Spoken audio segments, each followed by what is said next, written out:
Should we start?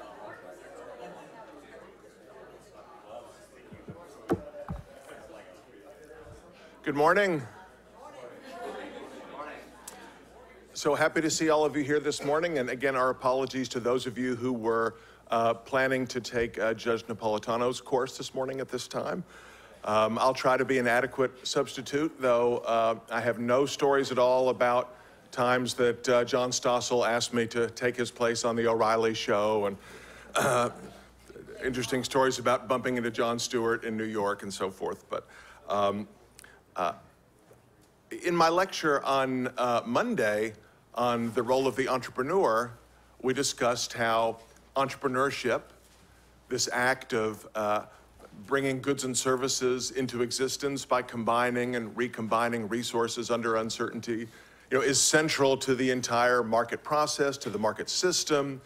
As Mises pointed out, it would be impossible to imagine a market economy without entrepreneurs engaged in this critical function. So you would think that, not only when doing economic analysis, but also socially and culturally, entrepreneurs would be the heroes in our society, right? And I mean, it is true, as I pointed out on Monday, that if you define entrepreneur narrowly to mean founders of tech companies and so forth, people like Bill Gates and Mark Zuckerberg and so forth are very sort of prominent figures, and probably lots of kids want to grow up to be the next Steve Jobs or Bill Gates, which of course is much better than wanting to grow up to be president, which is what they said when I was a kid.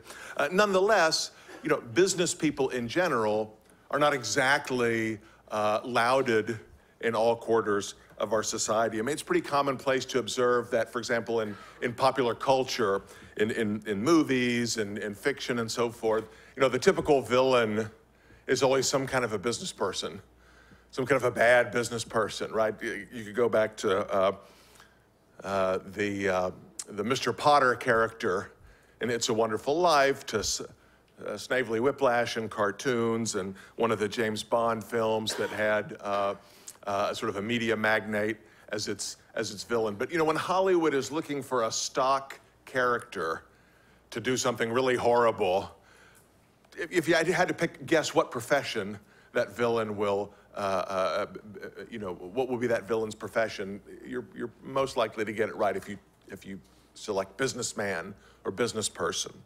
Okay, and of course this is hardly new. I mean, going back a century or more, ever since the rise of kind of large industrial enterprises in the late 19th century, the business person has been portrayed as this sort of blood-sucking leech, right? That's a John D. Rockefeller caricature from 100 years ago, right? Sucking the life out of society and so forth. Now, I mean, it's a little bit more difficult to persuade people in your generation that big business people are evil and big companies are evil, because what do you deal with most of the time in your lives? Big companies, but not ones you hate. Amazon, everybody loves Amazon, whether you read books on Kindle or you order all your stuff from, you buy all your stuff on Amazon, or you watch Amazon Prime or whatever. I mean, can you imagine life without Google? I mean, what would your life be if Google ceased to exist? It's really hard to imagine. And of course you have, if you look globally, you have huge companies like Alibaba, right? Of course, Alibaba is responsible for a lot more of global commerce than the US-based tech companies. So it's harder to get people nowadays to hate big business if they think big business is this, right? These are good guys. So, how should we analyze from an economic point of view and sort of think about from a policy and normative point of view the role that big business plays in our society? So let me sort of outline what a free market approach to thinking about big business and the role of government in promoting and constraining big business. Let me suggest what that would look like. I mean, obviously for this audience, I don't need to remind you that if you just look back in history, right, forget about Google and Amazon, I mean, big business is probably responsible more than any other entity for the phenomenal increase in living standards that human beings have experienced over the past, 150 years. Everybody hated Standard Oil, John D. Rockefeller, and certainly, as we'll see, there's a lot of cronyism involved with some of those 19th century industrialists. But of course, the main sort of result of John D. Rockefeller's development of the petroleum industry is that we went, from a world in which basically when the sun went down, everybody went to bed, right, to the modern world we have with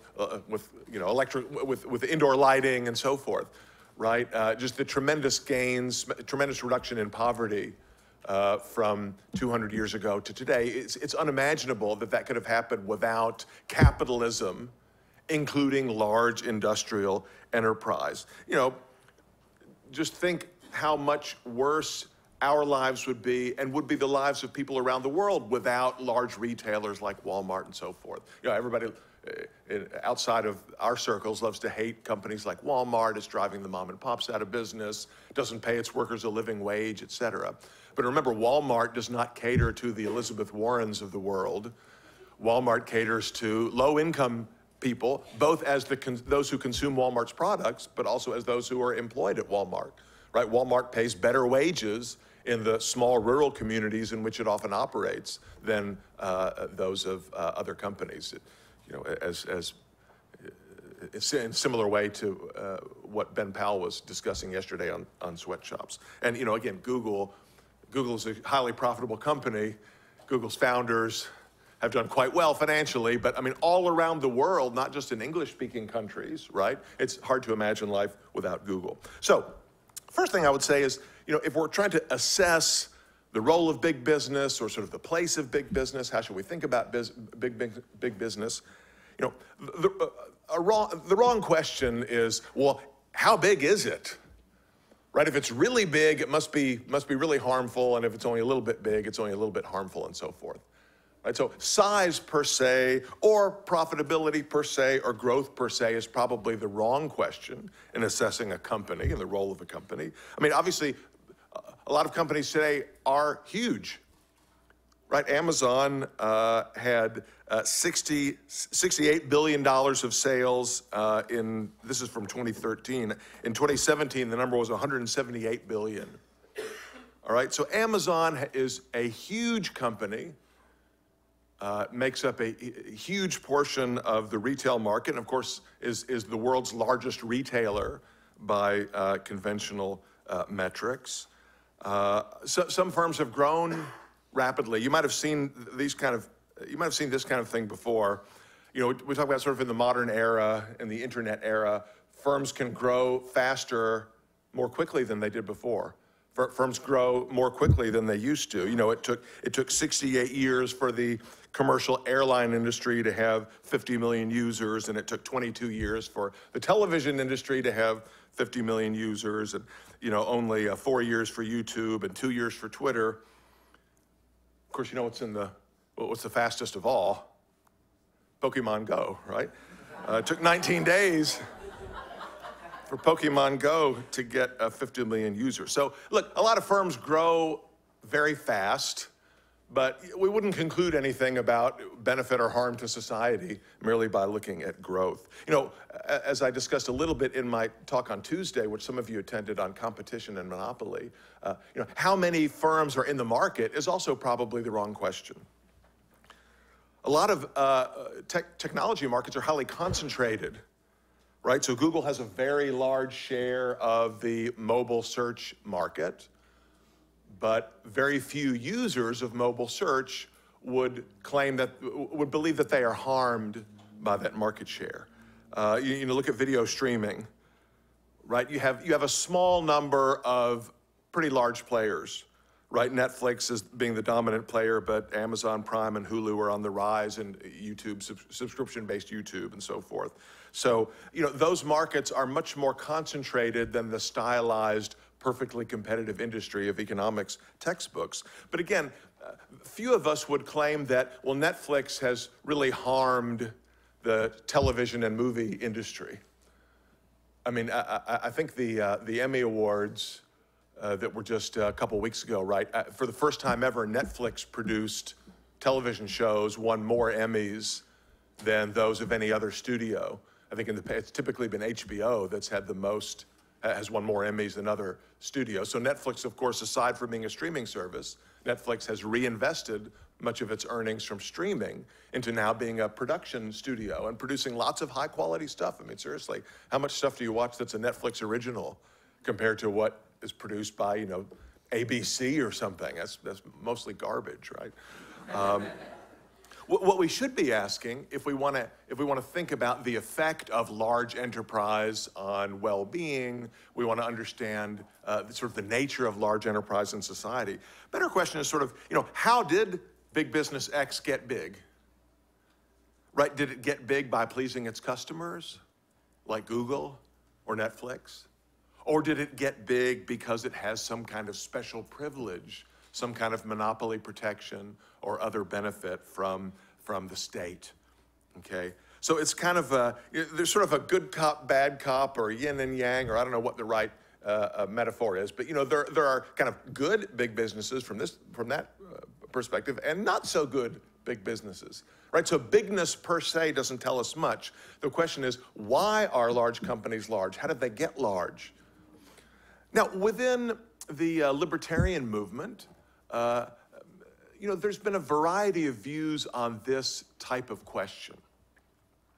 At one end of the spectrum are writers like Ayn Rand, who wrote a famous essay in the 1960s called America's Persecuted Minority, Big Business.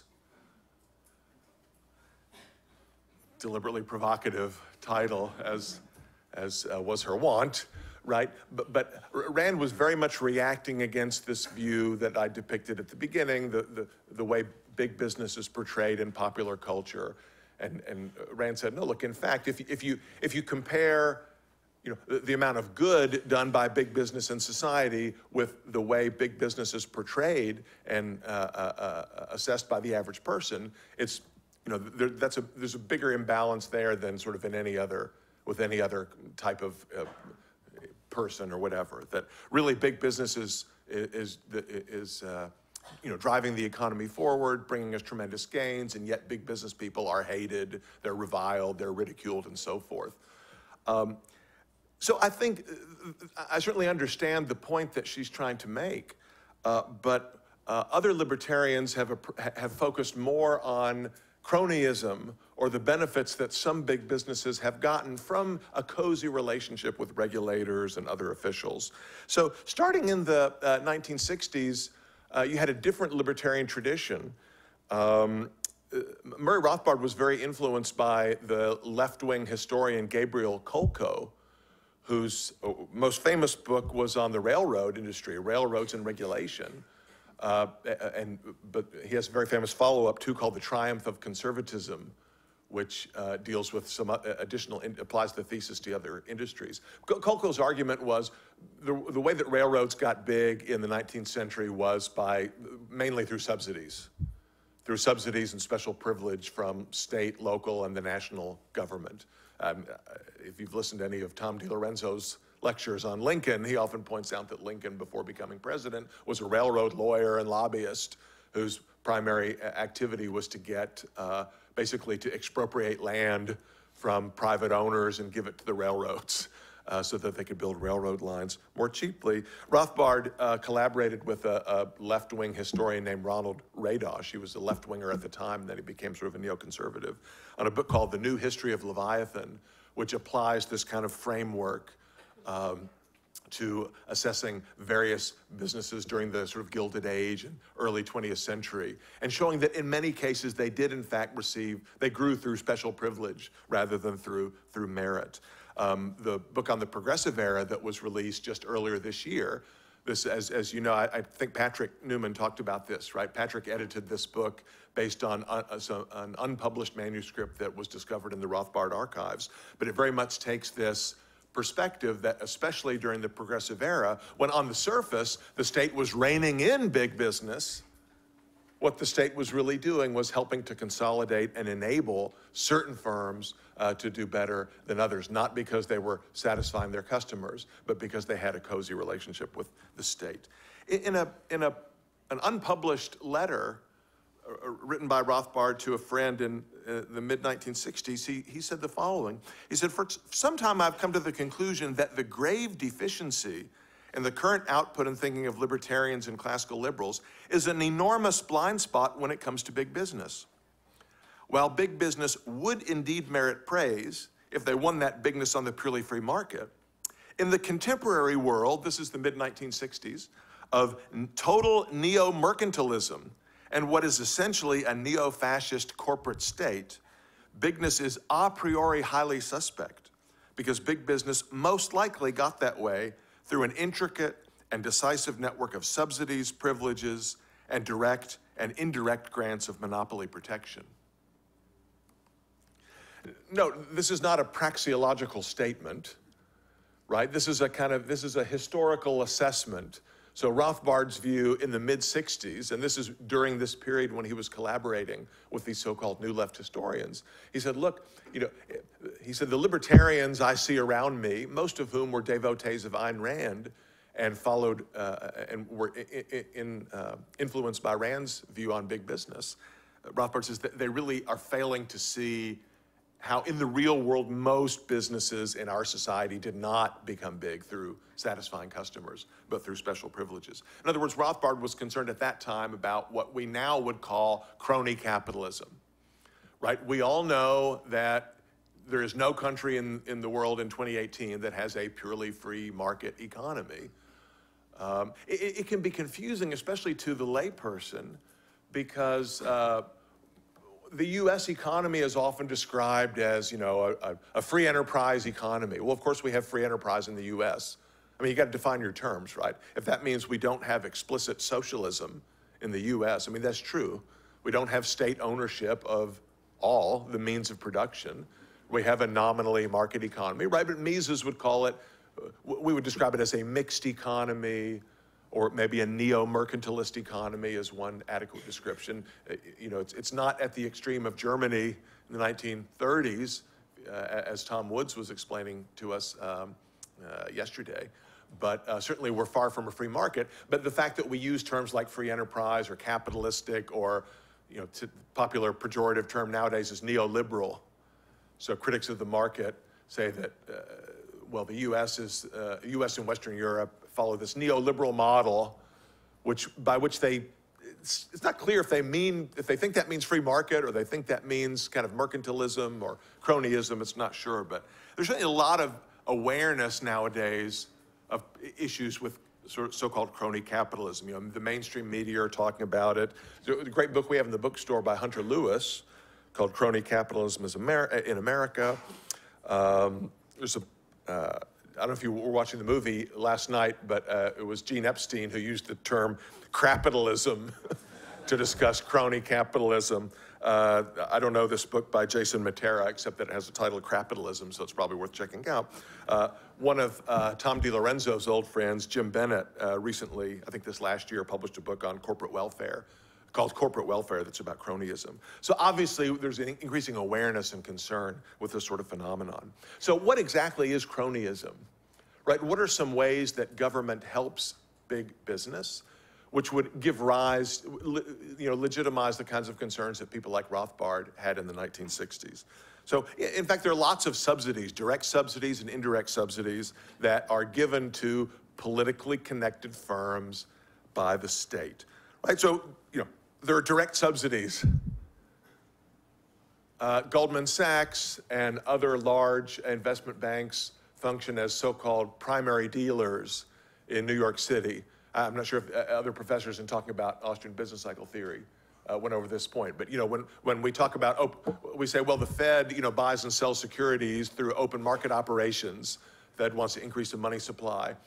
right? They or decrease the money supply. They buy and sell treasury bonds. Well, you and I can't go and buy those treasury bonds from the Fed. Okay, there's a small number of New York investment banks, the so-called primary dealers. They're the ones who actually buy and sell directly with the Fed. Then eventually they can trade with, you know, the riffraff, people like you and me, right? But you know, we talk about Cantillon effects. Who gets the money first? Well, it's Goldman Sachs and the other big investment banks, the primary dealers. They get the new money first, like, you know, that exact moment, right? So I mean, then you add the fact that, you know, what is it, in the last 25, 30 years, you know, almost every U.S. Treasury Secretary has been a former Goldman Sachs executive or went on to be a Goldman Sachs executive and so forth. So some people consider Goldman Sachs like a fourth branch of the U.S. federal government. We've already done a fair amount of Elon Musk bashing this week, so I don't need to add on to that, but certainly Elon Musk is happy to take whatever kind of electricity subsidies, alternative fuel subsidies, and whatever other kinds of subsidies he can get his hand on. But, you know, there are also, you know, indirect subsidies cases where it's a little bit less obvious, like the U.S. Export-Import Bank, right, which is allegedly, ostensibly, a U.S. government agency that promotes trade. Okay, well, that sounds good. I think it's great for the U.S. to have more trade with, you know, countries around the world. But of course, what in fact this means is the Ex-Im Bank gives taxpayer-subsidized loans to governments and companies in other countries, you know, for one purpose, namely to buy American-made products. And not just any American-made products, but Boeing jets or Caterpillar construction machines or GE engines and so forth. So the Export-Import Bank is basically just a subsidy machine for these large U.S. companies that are on the list of preferred U.S. firms. Right? I mean, you understand this is how foreign aid works. You say, oh, aren't you in favor of, you know, helping the people in, you know, developing country X?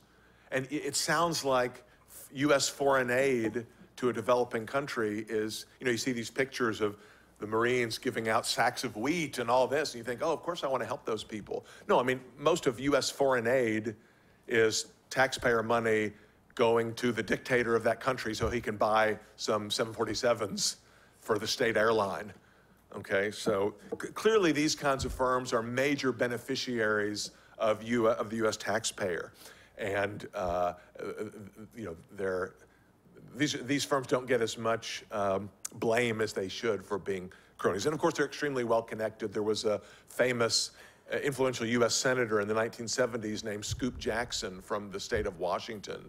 He's known, kind of infamous among foreign policy experts because a lot of the really terrible neoconservatives like John Bolton and Richard Pearl, these guys were his kind of staffers in the 1970s. But he was colloquially known in Washington as the senator from Boeing.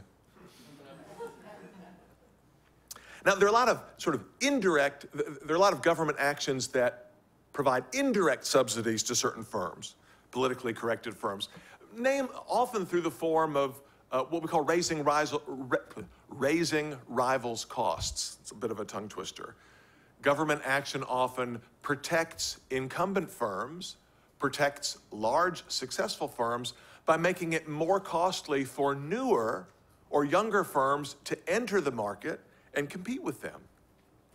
So, you know, think about tariffs and quotas. If Trump is successful, you know, I just think just this morning he announced a new set of proposed tariffs on Chinese exports to the U.S. Right? So if you're a domestic American steel producer and the federal government puts a 50% tariff on imported steel from China or from India or whatever, that obviously gives a benefit to incumbent steel producers, right? It makes it harder for a new steel producer to come into the market, quotas on imports and so forth. But also in a less obvious way, a lot of health, safety, and environmental rules also they function as a kind of protection for incumbents. So you notice that, you know, in the United States, over the last 20 years, almost all private organizations by law organizations by law are required to meet certain requirements. For example, access for people with disabilities. So you see a certain number of parking spaces reserved for those with a handicapped tag. You have ramps and elevators and so forth. And a lot of this was from a piece of legislation passed during the 1990s, during the administration of George H.W. Bush, called the Americans with Disabilities Act. And this mandated that public and private establishments make their facilities accessible to people with physical disabilities. Okay, well, I mean, who could argue with that, right? If you look at the sort of congressional record and you look at lobbying expenditures, it turns out that, as you would expect, lobbying groups that represent small enterprise lobbied against making these requirements mandatory. They said, well, look, if we can do that, we certainly want to do that for our customers. We want to have as many customers as we can. We want to be able to have the best employees that we can. So yeah, we want to make all our facilities accessible, but it's very expensive to do that, right? And some of us can't afford it. And if you require us to meet these particular restrictions, we're not going to be able to open, we're not going to be able to stay in business. So these kinds of requirements, just like environmental quality requirements or safety requirements, make it more costly for business to operate. So no company wants higher costs, right? So naturally you would expect all businesses to have been lobbying heavily against the Americans with Disabilities Act. Guess what? Lobby groups representing the largest companies in America all lobbied very heavily in favor of the Americans with Disabilities Act. They were begging the government to do something to increase their costs. You say, well, that doesn't make any sense. Doesn't that hurt their profits? Yeah, I mean, in the short run, but in the long run, what it does is it protects their position because, you know, Walmart can easily afford to design the parking lot in a certain way to make sure there are no steps as you enter the store. That's easy for Walmart to do. And of course, Walmart Corporation has hundreds, maybe thousands of attorneys and compliance officers and all sorts of folks who specialize in understanding the regulations and making sure the firm is in compliance with the regulations. Mom and pop stores don't have that. Mom and pop entrepreneurs, they can't afford to build a ramp instead of stairs. They can't afford to repave their parking lot. They don't have a lawyer on retainer who can help them decipher the latest requirement of the Americans with Disabilities Act. So large companies, surprisingly, or at first glance it's surprising, often lobby for more regulation, for stricter government requirements on disclosure and so forth, because they know they can afford it and their smaller, newer rivals cannot afford it. The economist Bruce Benson famously articulated this point with his great metaphor of the bootlegger and Baptist coalition. So I don't know if you've read Bruce Yandel's writings on bootlegger and Baptist coalitions. Yandel points out that these kind of regulations that raise rivals' costs are much more likely to be enacted. Big companies are much more likely to get these kinds of benefits when they can sort of hide behind some more benevolent sounding interest. Right, his metaphor with bootleggers and Baptists, he's talking about the Prohibition era in the 1920s. Right, and he says, Yandel says, look, there were two groups who were in favor of alcohol prohibition in the 1920s.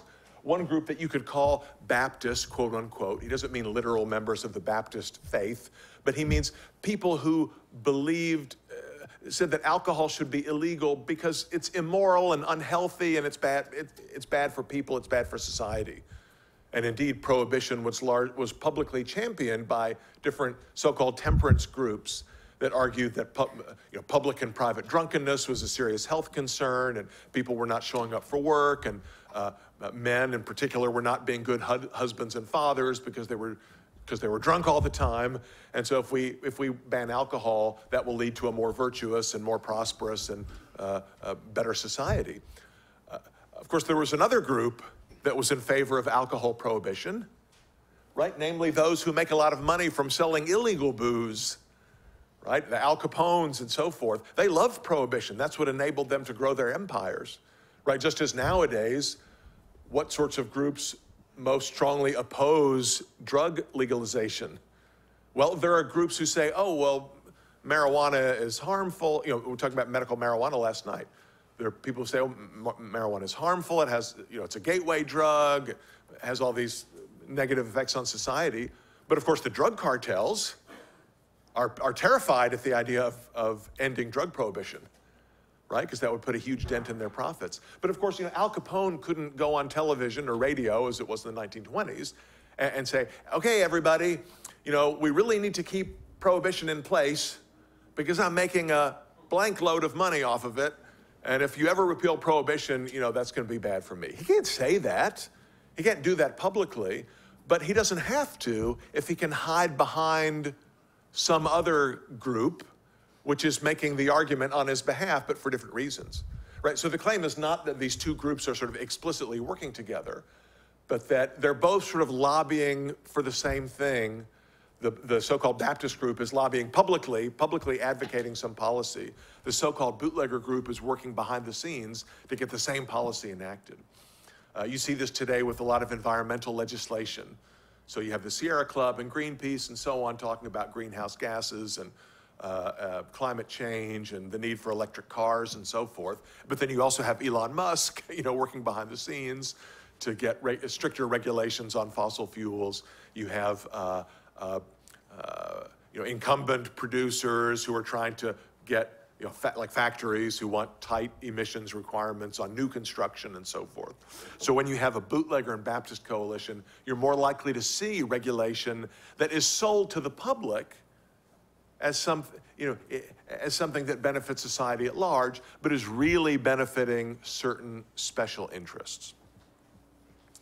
So am I concluding that the sort of new left historians of the 1960s, sort of the Rothbard of the 1960s had it right, that in our society today in 2018, most large businesses should be regarded with some suspicion because they probably got big from special government privilege?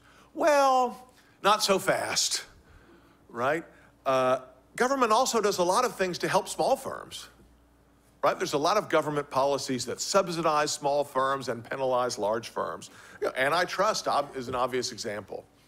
Small firms are generally not subject to antitrust scrutiny because no one's paying any attention. No one notices.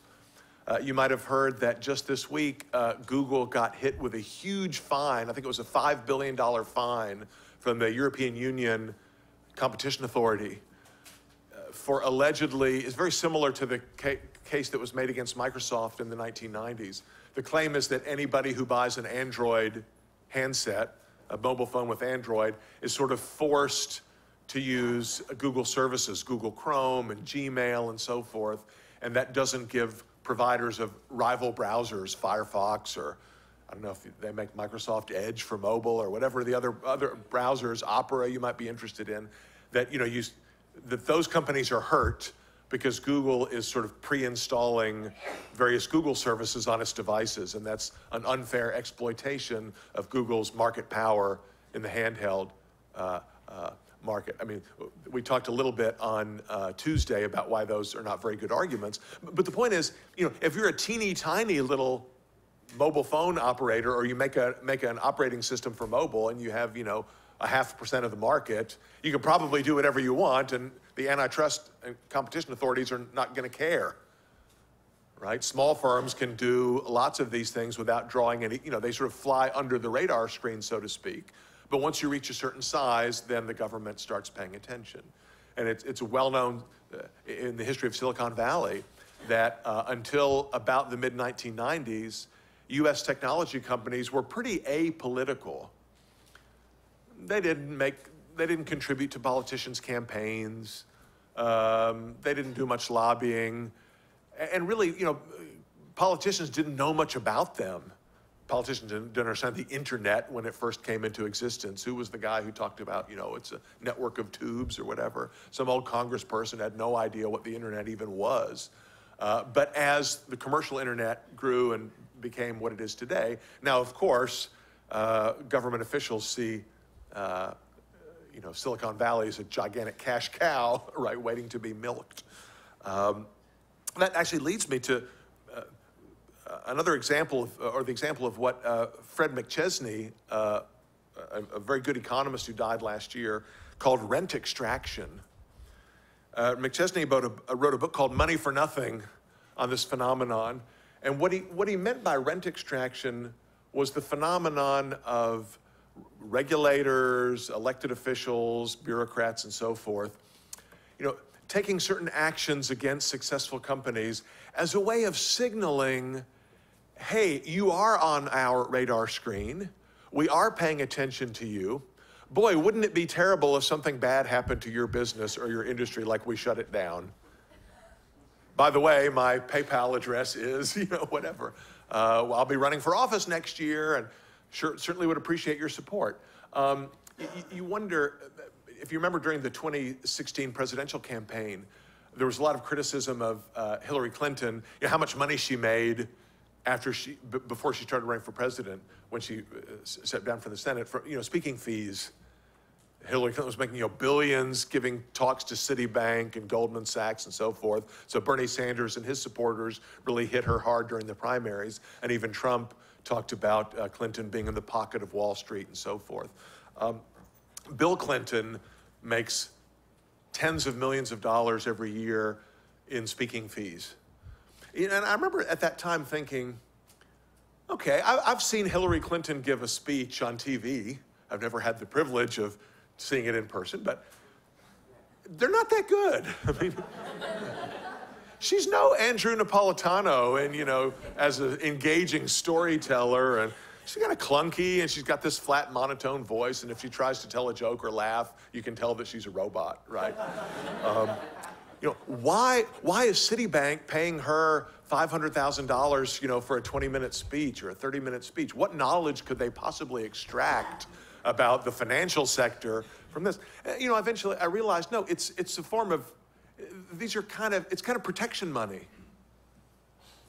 right? So these large politically connected firms were thinking, okay, Mrs. Clinton, Senator Clinton, is very likely to be president in the future. The president's, Bill Clinton is very likely to be not only an ex-president, but a first gentleman, or the first gentleman or whatever. These are people who are going to be in position to help us a lot or hurt us a lot. Let's make sure that they are in our pocket. Let's make sure they are friendly to us. So yeah, we pay them an amount that's way above their discounted marginal revenue product to come and give a talk to our executives. It's a kind of extortion racket. That's the way that McChesney describes it, and I think that's a useful metaphor for understanding it. I was looking recently at some data on Silicon Valley, as I mentioned before. After the Microsoft antitrust case in the mid-90s, Microsoft and other tech firms suddenly started making very large campaign contributions to elected officials nationwide. Gee, I wonder why, okay? Another interesting factoid is if you look at campaign contributions by party made by US companies, I imagine this is true in other countries as well, large US companies give almost equally to Democratic and Republican candidates, even in the same race. They give the maximum amount to this person running for Senate, and they give the same amount to the opponent running for Senate for the same Senate seat. You think, well, it can't be ideology, like we favor these policies, we want to make sure the person who also favors those policies gets elected, because then why are they given to the other candidate? Well, it looks like protection money, right? Whoever wins, the winner is somebody who appreciates what we have done for them in the past, okay. Another set of policies that helps small firms is disclosure requirements. So after the financial crisis, Sarbanes-Oxley, after the corporate scandals of the early 2000s with Enron and WorldCom and other companies that were discovered to have misreported their earnings, there was a series of reforms designed to impose stricter reporting requirements on publicly traded firms. So now it's the case that CEOs and CFOs can be held personally liable for misstatements, deliberate misstatements, or fraudulent information that's on their public disclosures, their 10K and their annual report and so forth. And again, these were reforms that were passed in the wake of these corporate reporting scandals.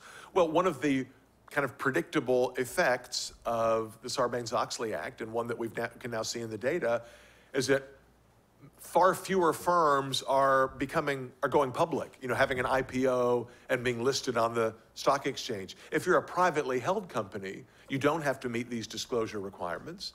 But if you want to trade on the New York Stock Exchange, or you want your stock to trade on the NASDAQ, then you have to disclose all this information to the Securities and Exchange Commission.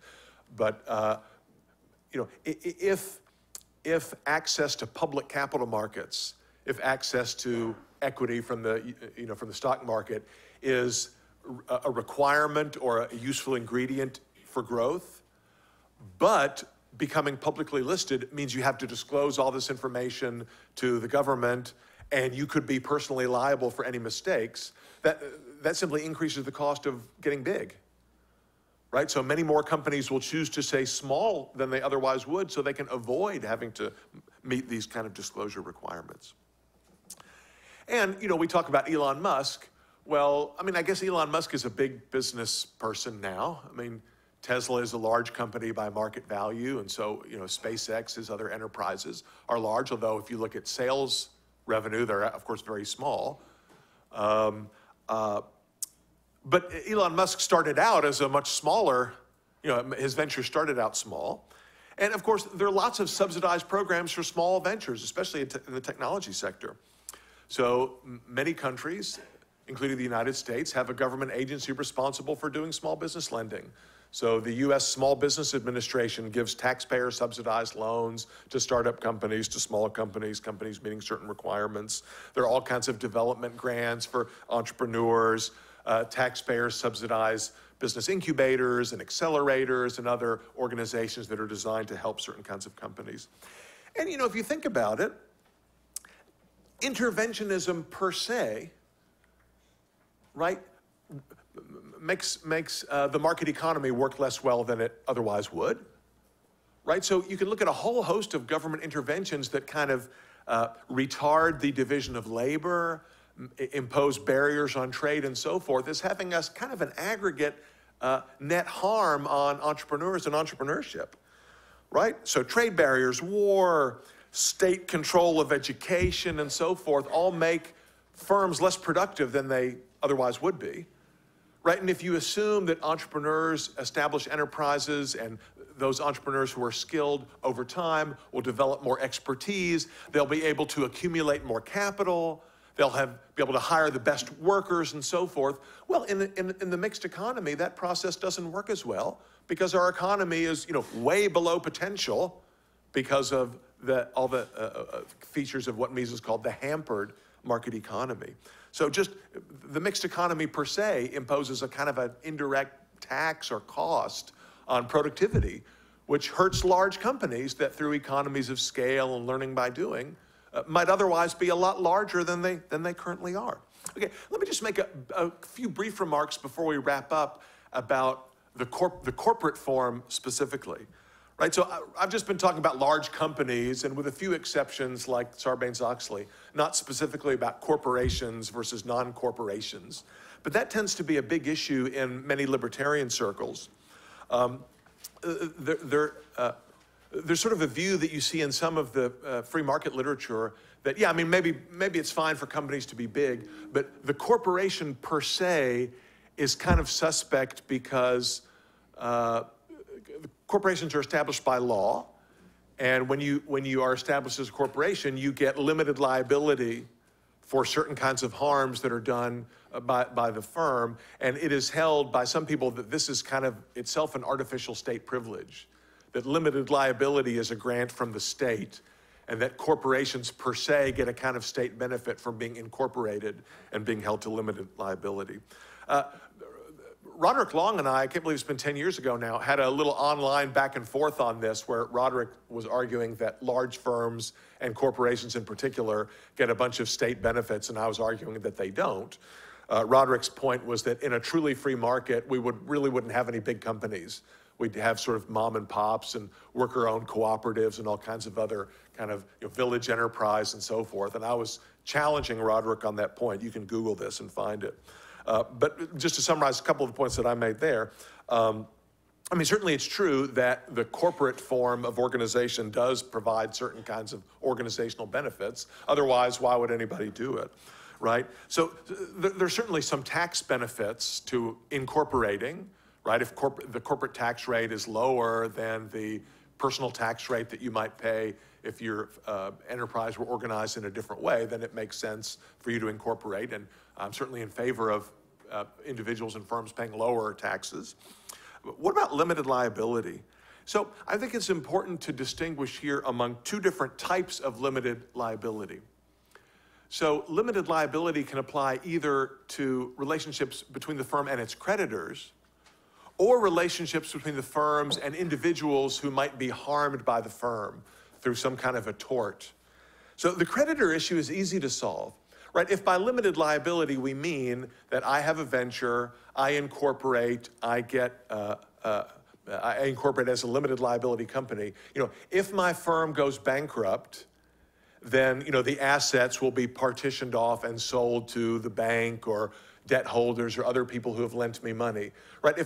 So limited liability means that my creditors can seize all the assets of the venture if the venture fails and I don't make my debt payments. But they can't come after my house. They can't get my car, my personal, my kids' college savings account or whatever. They can only recover the assets of the firm, not my personal assets. Well, is that good or bad? Well, I mean, from a market-oriented point of view, who knows? I mean, that's something that the market would have to sort out on its own. In other words, in a purely free economy, my conjecture is, entrepreneurs would go to the debt markets though and say, look, I want to borrow money from you. And the lender would say, okay, well, I've got two different kinds of contracts that we can discuss. If you'll agree that if your venture goes south, I can come get your house, then I'll lend you money at, 6%. But if you want to sign this other kind of contract where I can only get the assets of the venture and not your house, yeah, I can do that, but then it's going to cost you 8%, right? And then I can decide which of those arrangements I prefer. We can negotiate. We can come up with any kind of liability arrangement that suits us both. So the point is, there's no illegitimate harm done by creditors from the fact that they can't go after the entrepreneur's personal assets in the event of failure if they knew and contracted for that ex ante, right? The more tricky issue is the tort one. If a Domino's pizza driver hits somebody's car or hits a pedestrian and puts him in the hospital, should Domino's shareholders be liable for paying the hospital bills? Right, so people who claim that limited liability is sort of an illicit grant of privilege will argue that, well, no, in a purely free society, if you own a company, you're responsible for what your employees do. And it's not fair that the person who was hit by the Domino's pizza driver cannot sue Domino's shareholders. That's an illicit privilege to shareholders, and it makes more firms become corporations than otherwise would be the case in a free market, and lets firms become bigger than they otherwise would, and so forth. I don't think that argument is correct, and here's why. It assumes that in the absence of government intervention, the default legal rule, the legal rule under the libertarian code or whatever, would be that the owner of an enterprise is legally liable for any harm done by any employee or contractor. Why should it be that, right? I mean, in the common law, that's the notion of what they call vicarious liability. When are you vicariously liable for something that someone else does? And the common law rule has always been, it depends on the circumstances, right? If a shareholder or the owner of Domino's, said, I say to Christian, hey, go take this pizza to Lou Rockwell, drive as fast as you can, go through red lights, if you hit somebody, don't stop, keep on going. And he's following that direct order, then yeah, the victim of the accident could have a legal case against me for harm. But if I say, Christian, here's an employment contract, deliver pizzas, don't speed, don't run through any red lights, and he speeds and runs through a red light, well, that's not I'm not liable for that act, just as I wouldn't be liable if he punched somebody in the face. I mean, it's not obvious that the employer or the owner should be liable for torts committed by employees. It's sort of a complex legal and economic issue, but it's by no means obvious that in the absence of government intervention, the legal rule would be unlimited liability for torts, right? It makes more sense that some kind of limited liability probably would be established in tort cases under the sort of libertarian legal code, which is exactly what we saw under the common law. So I'm a little bit over my time here. So the conclusion is, does government help big business? Yes, but it helps small business too. Government policy has a lot of effects, diverse, complex effects on firm size and how firms are organized and firm strategy and performance. Corporations, per se, benefit from the state, sure, but they're also harmed as well. And limited liability is not obviously an artificial state privilege. So, people say to me, well, what would the economy look like in a purely free society? Would firms be bigger or smaller? My answer is, I don't know, but let's give it a try and find out.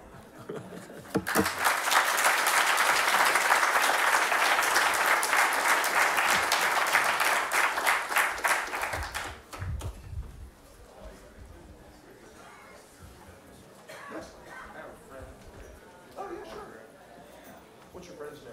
His name is Frank. No, you don't have to make it out to him. I mean, do you want me to make it out to him or just generic? Just generic.